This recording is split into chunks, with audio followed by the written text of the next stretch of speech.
Thank you, Mr. President, for honoring my husband in such a profound and meaningful way. And thank you for making this event a priority amid the peace process in the Middle East. Thank you. Very grateful. Charlie always admired your commitment to freedom, and that's something that both of you shared. So thank you.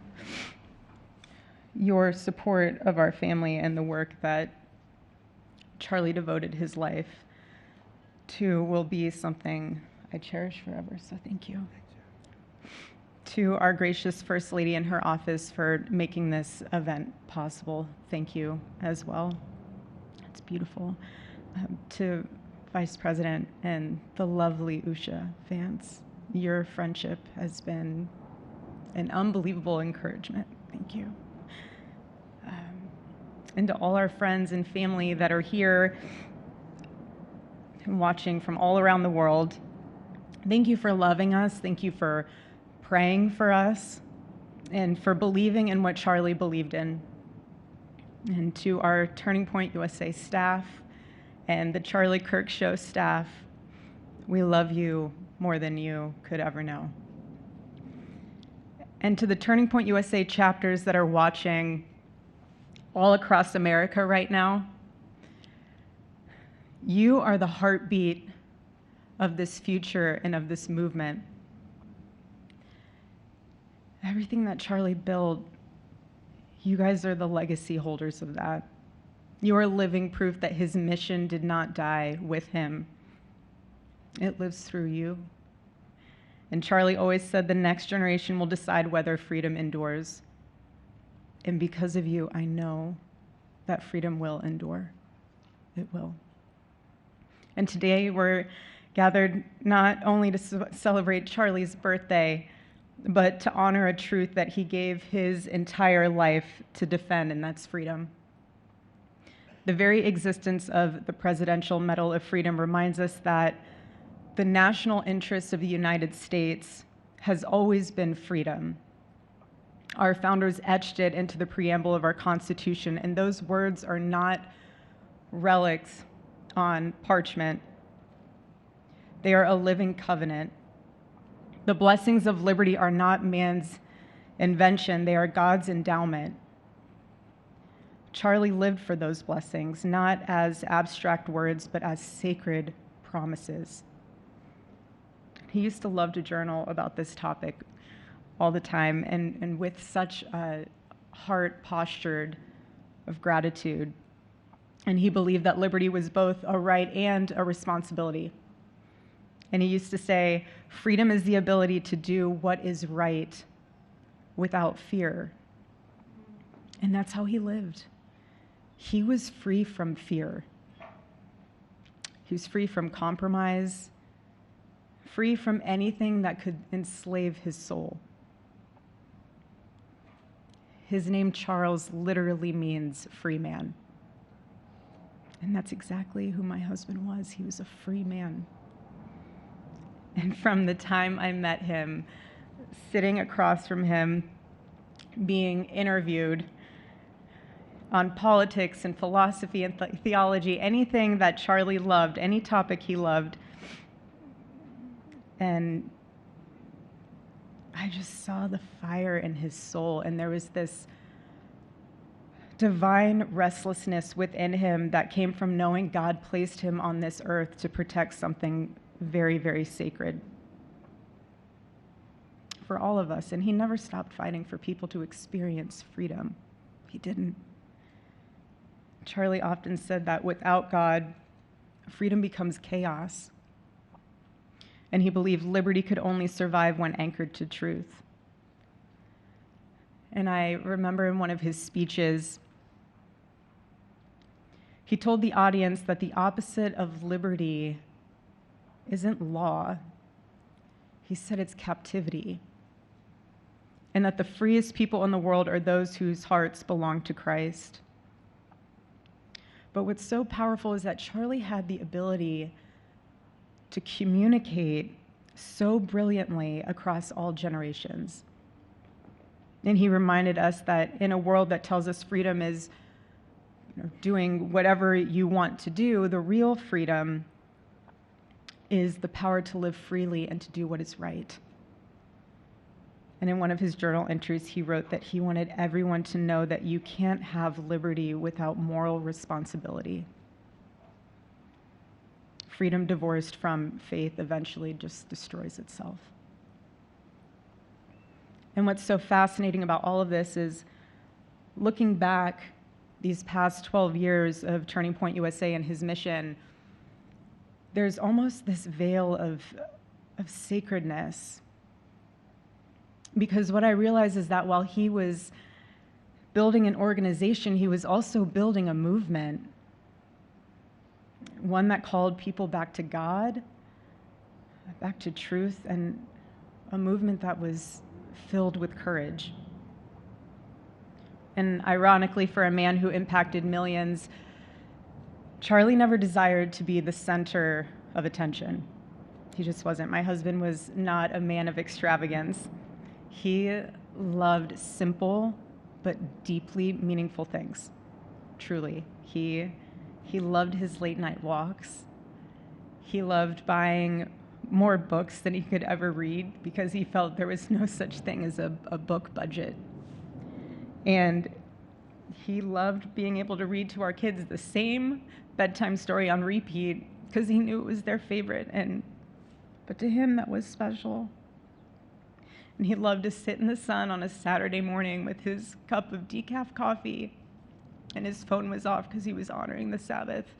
And for him, it was that moment to catch his breath and just be in peace because he was unreachable at the moment.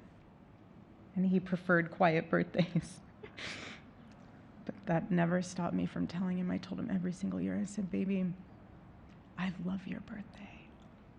I said, because it's the day that God knew the world couldn't go another day without you.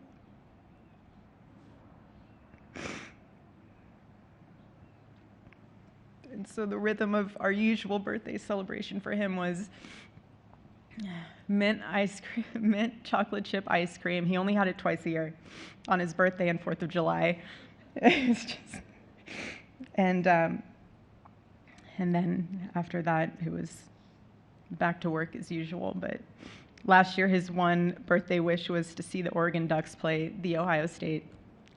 And they won. Oregon won that night. And it was by far one of the most memorable nights of his birthday experience of his life until today. And so, honestly, President Trump, I have spent 7.5 years trying to find the perfect birthday gift for Charlie. And it's so difficult. And those of you that have spouses or loved ones, you know how difficult it is sometimes to buy a gift for someone that you love, because he wasn't a materialistic man, so that also did not help. But now I can say with confidence, Mr. President, that you have given him the best birthday gift he could ever have. Thank you.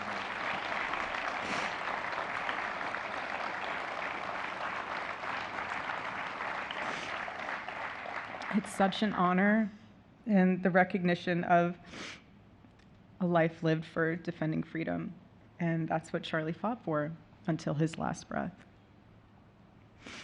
And it was written across his chest in those final moments on one of his simple t-shirts that always carried a message, and this one bearing a single word, freedom.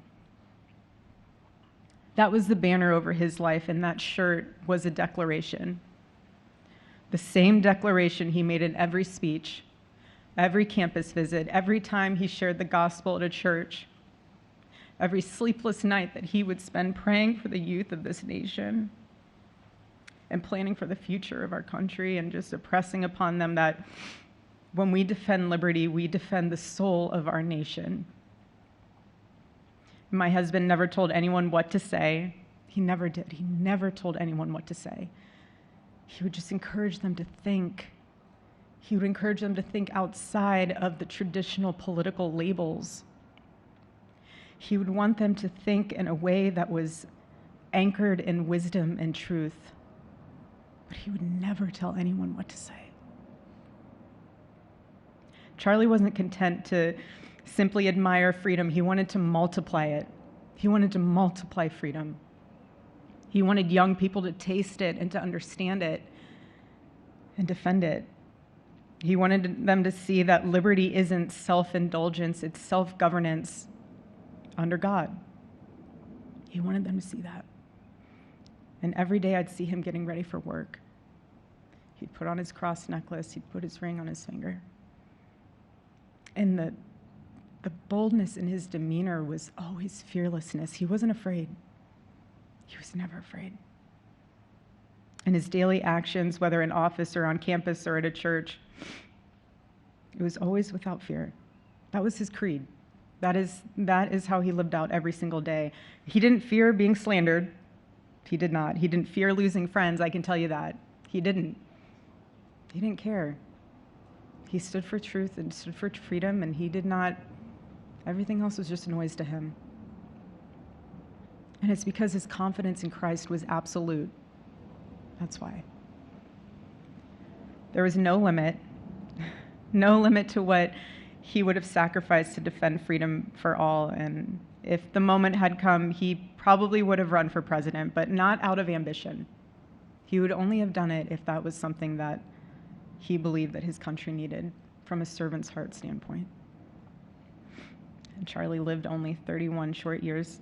No, he's 32, but on this side of heaven, but he lived. He lived every single second he lived. He filled every single day with purpose, and he fought for truth when it was unpopular. And he stood for God when it was costly, but that's what we're called to do. Surprisingly enough, he did pray for his enemies, which is very hard, but he did. He did. He did. No one else, I mean, I saw him do it. No, he never did it in front of anyone else, but I can attest to that. But he also loved people when it was inconvenient. And he ran his race with endurance, and he kept the faith. And now he wears the crown of a righteous martyr. And for me and for our children, the truth really steadies our grief, because heaven gained what earth could no longer contain: a free man made fully free. To all watching, this is not a ceremony. This is a commissioning. And my message is simple. I want you to be the embodiment of this medal. I do. I want you to free yourself from fear. I want you to stand courageously in the truth. Listen for the still, small voice of God. And remember that while freedom is inherited in this country, each of us must be intentional stewards every single day. God began a mighty work through my husband, and I intend to see it through. And the torch is in our hands now. It's in mine, it's in yours, it's in all of yours, it's in all the students with Turning Point USA. And before I close, I'll share with you that I asked our daughter what she would like to say to Daddy for his birthday. Excuse me.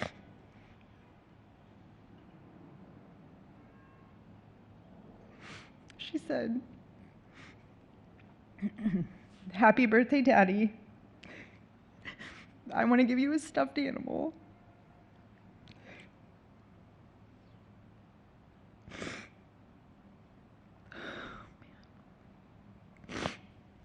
I want you to eat a cupcake with ice cream, and I want you to go have a birthday surprise.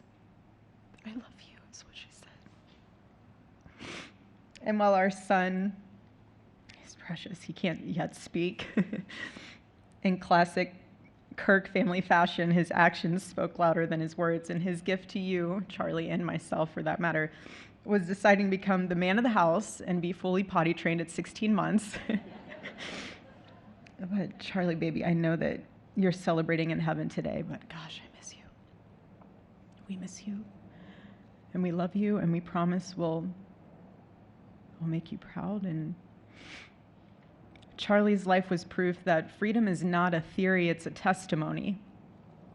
He showed us that liberty begins not in the halls of power, but in the man of a heart surrendered to God. And so today, as we honor Charlie with this incredible Presidential Medal of Freedom on his birthday, I stand here with tears and just a humbled heart and spirit, because his story reminds us all that to live free is the greatest gift, but to die free is the greatest victory. Happy birthday, my Charlie. Happy Freedom Day. God bless you.